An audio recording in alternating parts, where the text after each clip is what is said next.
ਬੁੱਧ ਵੇਦਨਾ ਤੇਰਾ ਆਉਣਾ ਨੀ ਸਮੁੰਦਰਾਂ ਦੀ ਛੱਲ ਵਰਗਾ। ਸਮਾਜ, ਜ਼ਿੰਦਗੀ ਤੇ ਸਮੁੰਦਰ ਸਦਾ ਹੀ ਸਮਾਂਤਰ ਚੱਲਦੇ ਹਨ। ਇਹਨਾਂ ਦਾ ਆਪਸ ਵਿੱਚ ਰਿਸ਼ਤਾ ਤੇ ਦੁਸ਼ਮਣੀ ਵੀ ਹੈ। ਹਰ ਮਨੁੱਖ ਦਾ ਆਪੋ ਆਪਣਾ ਸਮਾਜ ਹੁੰਦਾ ਹੈ। ਇਹ ਆਪੋ ਆਪਣੇ ਸਮਾਜ ਦਾ ਹੀ ਇੱਕ ਸਾਂਝਾ ਸਮਾਜ ਹੁੰਦਾ ਹੈ। ਇਸ ਦੀ ਬਣਤਰ ਵੀ ਰਿਸ਼ਤਿਆਂ ਦੇ ਨਾਲ ਵੱਡੀ ਛੋਟੀ ਹੁੰਦੀ ਰਹਿੰਦੀ ਹੈ। ਜਿਵੇਂ ਸਮੁੰਦਰ ਸਦਾ ਇੱਕ ਵਹਾਅ ਵਿੱਚ ਨਹੀਂ ਵਗਦਾ, ਇਸੇ ਤਰ੍ਹਾਂ ਹੀ ਜ਼ਿੰਦਗੀ ਦਾ ਪੱਧਰ ਵੀ ਇੱਕ ਨਹੀਂ ਰਹਿੰਦਾ। ਕਦੇ ਧੁੱਪ ਤੇ ਕਦੇ ਛਾਂ ਹੁੰਦੀ ਰਹਿੰਦੀ ਹੈ।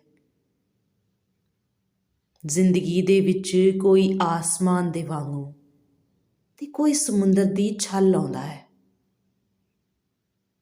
ਸਮੁੰਦਰਾਂ ਦੀਆਂ ਛੱਲਾਂ ਨੂੰ ਦੇਖਿਆ ਜਾ ਸਕਦਾ ਹੈ। ਉਹਨਾਂ ਦੀ ਤੋਰ ਤੇ ਤਾਕਤ ਨੂੰ ਨਾਪਿਆ ਨਹੀਂ ਜਾ ਸਕਦਾ, ਸਿਰਫ ਮਹਿਸੂਸ ਕੀਤਾ ਜਾ ਸਕਦਾ ਹੈ। ਜਿਵੇਂ ਗੁਲਾਬ ਦੇ ਫੁੱਲਾਂ ਦੀ ਮਹਿਕ ਦਾ ਆਨੰਦ ਲਿਆ ਜਾ ਸਕਦਾ ਹੈ, ਪਰ ਉਸ ਮਹਿਕ ਨੂੰ ਕਲਾਵੇ ਵਿੱਚ ਲੈ ਕੇ ਸੰਭਾਲਿਆ ਨਹੀਂ ਜਾ ਸਕਦਾ। ਮਨੁੱਖੀ ਜ਼ਿੰਦਗੀ ਦੇ ਹਰ ਮੋਰਚੇ ਉੱਤੇ ਕੋਈ ਧਰਤੀ ਬਣ ਕੇ ਮਿਲਦਾ ਹੈ ਤੇ ਕੋਈ ਅੰਬਰ ਵਾਂਗੂ ਛਾ ਜਾਂਦਾ ਹੈ। ਜਦ ਕਦੇ ਸਮੁੰਦਰ ਕਿਨਾਰੇ ਖੜੇ ਕੋਈ ਸਮੁੰਦਰੀ ਛੱਲ ਤੁਹਾਡੇ ਵਿੱਚ ਲੱਗਦੀ ਹੈ, ਉਸ ਨੂੰ ਫੜ ਕੇ ਰੱਖਣਾ ਤੇ ਸੰਭਾਲਣਾ ਮੁਸ਼ਕਿਲ ਹੁੰਦਾ ਹੈ। ਦੁੱਧ ਦੇ ਉਬਾਲ ਵਰਗੇ ਪਲਾਂ ਦਾ ਆਨੰਦ ਤਾਂ ਮਹਿਸੂਸ ਹੋ ਸਕਦਾ ਹੈ, ਪਰ ਉਸ ਨੂੰ ਸਦਾ ਲਈ ਕੋਲ ਨਹੀਂ ਰੱਖਿਆ ਜਾ ਸਕਦਾ।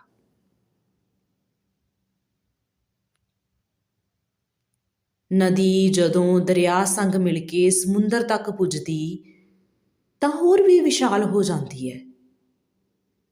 ਬਹੁਤਿਆਂ ਨੂੰ ਭਰਮ ਹੁੰਦਾ ਹੈ ਕਿ ਦਰਿਆ ਸਮੁੰਦਰ ਵਿੱਚ ਜਾ ਕੇ ਮਰ ਜਾਂਦਾ ਹੈ, ਪਰ ਉਹ ਨਹੀਂ ਜਾਣਦੇ ਪਾਣੀ ਸੰਗ ਪਾਣੀ ਮਿਲ ਕੇ ਹੋਰ ਵੱਡਾ ਹੋ ਜਾਂਦਾ ਹੈ।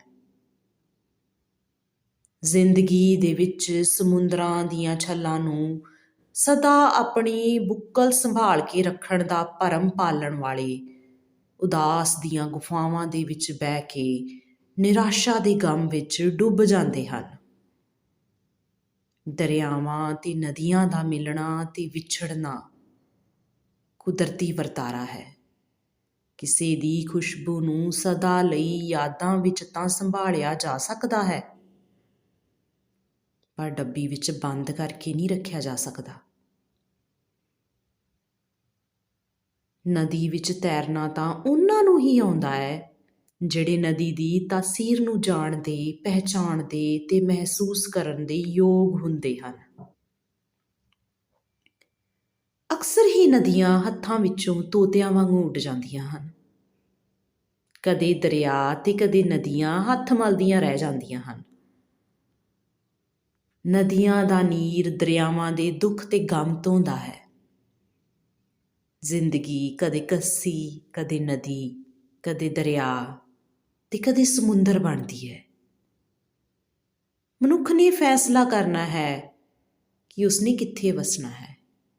ਕਿਸੇ ਦਿਲ ਵਿੱਚ ਵਸ ਜਾਣਾ ਸੌਖਾ ਨਹੀਂ ਹੁੰਦਾ ਤੇ ਔਖਾ ਵੀ ਨਹੀਂ ਹੁੰਦਾ। ਬਸ ਆਪਣੀ ਮੈਂ ਨੂੰ ਚੁੱਪ ਤੇ ਕੰਟਰੋਲ ਵਿੱਚ ਰੱਖਣਾ ਹੁੰਦਾ ਹੈ। ਜਦੋਂ ਤੱਕ ਮਨੁੱਖ ਦੇ ਅੰਦਰ ਮੈਂ ਫਣ ਵਾਂਗੂ ਤਣੀ ਰਹਿੰਦੀ ਹੈ ਤਾਂ ਨਦੀ ਹੱਥਾਂ ਵਿੱਚੋਂ ਤਿਲਕ ਜਾਂਦੀ ਹੈ। ਜਦੋਂ ਕਿਸੇ ਦਰਿਆ ਨੂੰ ਜਾਂ ਫਿਰ ਨਦੀ ਨੂੰ ਕੋਈ ਦਰਿਆ ਮਿਲ ਜਾਵੇ ਤੇ ਦੋਵੇਂ ਹੀ ਪਿਛੋਕੜ ਭੁੱਲ ਜਾਂਦੇ ਹਨ। ਨਦੀਆਂ ਅਕਸਰ ਦਰਿਆਵਾਂ ਵਿੱਚ ਤਰਦੀਆਂ ਹਨ। ਦਰਿਆਵਾਂ ਦਾ ਵਗਦੇ ਰਹਿਣਾ ਹੀ ਉਹਨਾਂ ਦੇ ਜਿਉਂਦੇ ਹੋਣ ਦਾ ਪ੍ਰਮਾਣ ਹੁੰਦਾ ਹੈ। ਕਈ ਦਰਿਆ ਨਦੀਆਂ ਦੇ ਵਿਯੋਗ ਵਿੱਚ ਥਲ ਬਣ ਜਾਂਦੇ ਹਨ ਤੇ ਕਦੇ ਨਦੀ ਦਰਿਆ ਦੇ ਗਮ ਵਿੱਚ ਸੁੱਕ ਤਵੀਜ਼ ਬਣ ਜਾਂਦੀ ਹੈ। ਬਹੁਤ ਘੱਟ ਹੀ ਹੁੰਦੇ ਜੋ ਯਾਦਾਂ ਨੂੰ ਯਾਦਗਾਰੀ ਬਣਾ ਵਗਦੇ ਰਹਿੰਦੇ ਹਨ। ਦਰਿਆ ਦੇ ਸੋਮੇ ਸੁੱਕਣ ਕਰਕੇ ਨਦੀਆਂ ਵਗਦੇ ਰਹਿਣ ਲਈ ਹੋਰਨਾਂ ਦਰਿਆਵਾਂ ਦੇ ਨਾਲ ਮਿਲ ਕੇ ਫਿਰ ਜਦੋਂ ਪਰਤਦੀਆਂ ਹਨ, ਉਹਨਾਂ ਦੀਆਂ ਅੱਖਾਂ ਨਹੀਂ ਮਿਲਦੀਆਂ। ਦਰਿਆਵਾਂ ਤੇ ਨਦੀਆਂ ਦੇ ਪਾਣੀ ਗੰਧਲੇ ਹੋ ਗਏ ਹਨ। ਦਰਿਆ ਆਪਣਾ ਸੁਭਾਅ ਤੇ ਪਿਛੋਕੜ ਭੁੱਲ ਗਏ। ਨਦੀਆਂ ਆਪਣੀ ਧੁਰ ਭੁੱਲ ਗਈਆਂ ਹਨ। ਹੁਣ ਕੋਈ ਸਮੁੰਦਰਾਂ ਦੀ ਛੱਲ ਵਾਂਗੂ ਨਹੀਂ, ਸਗੋਂ ਟਕੇ ਬਣ ਮਿਲਦਾ ਹੈ। ਹੁਣ ਨਦੀਆਂ ਦਾ ਮੁੱਲ ਪੈਂਦਾ ਹੈ, ਦਰਿਆ ਵਿਕਦੇ ਹਨ। ਵਿਕਿਆ ਦਰਿਆ ਤੇ ਨਦੀਆਂ ਦਾ ਪਾਣੀ ਹੁਣ ਹੋਰਨਾਂ ਖੇਤਾਂ ਨੂੰ ਸਿੰਜਦਾ ਹੈ। ਹੁਣ ਦਰਿਆ ਤੇ ਨਦੀਆਂ ਇੱਕ ਵੱਲ ਨਹੀਂ, ਸਗੋਂ ਉਲਟ ਵਗਣ ਲੱਗੇ ਹਨ। ਹਵਾ ਦਰਿਆਵਾਂ ਤੇ ਨਦੀਆਂ ਦਾ ਵਹਾਅ ਦੇਖ ਦੇਖ ਰੁੱਖਾਂ ਦੇ ਗਲ ਲੱਗ ਰੋਂਦੀ ਹੈ। ਨਿੱਤ ਸੁੱਕ ਰਹੇ ਦਰਿਆਵਾਂ ਨੂੰ ਬਚਾਉਣ ਦੇ ਲਈ ਕਦੇ ਬੱਦਲਾਂ ਵੱਲ ਜਾਂਦੀ ਤੇ ਕਦੇ ਧਰਤੀ ਵੱਲ। ਬੱਦਲ ਦਿਸ਼ਾਵਾਂ ਬਦਲੇ ਰੰਗ ਬਦਲਦੇ ਹਨ।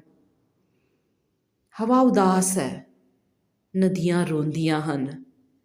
ਇਹ ਕਿਹੀ ਰੁੱਤ ਆ ਗਈ ਹੈ। ਹੁਣ ਤਾਂ ਸਿਰਫ ਕੰਨਾਂ ਵਿੱਚ ਕੰਧਾਂ ਨਾਲ ਲੱਗ ਕੇ ਬੋਲ ਸੁਣਦੇ ਹਨ। ਤੇਰਾ ਆਉਣਾ ਨੀ ਸਮੁੰਦਰਾਂ ਦੀ ਛੱਲ ਵਰਗਾ, ਤੈਨੂੰ ਰੁੱਸੇ ਨੂੰ ਮਨਾ ਲੂ ਚੰਨ ਮੇਰਿਆ।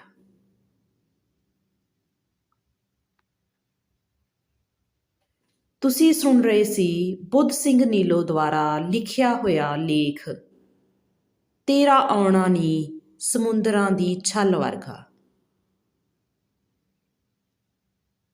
ਤੁਹਾਨੂੰ ਕਿੱਦਾਂ ਦਾ ਲੱਗਿਆ? ਆਪਣੇ ਵਿਚਾਰ ਜ਼ਰੂਰ ਸਾਂਝੇ ਕਰਿਓ।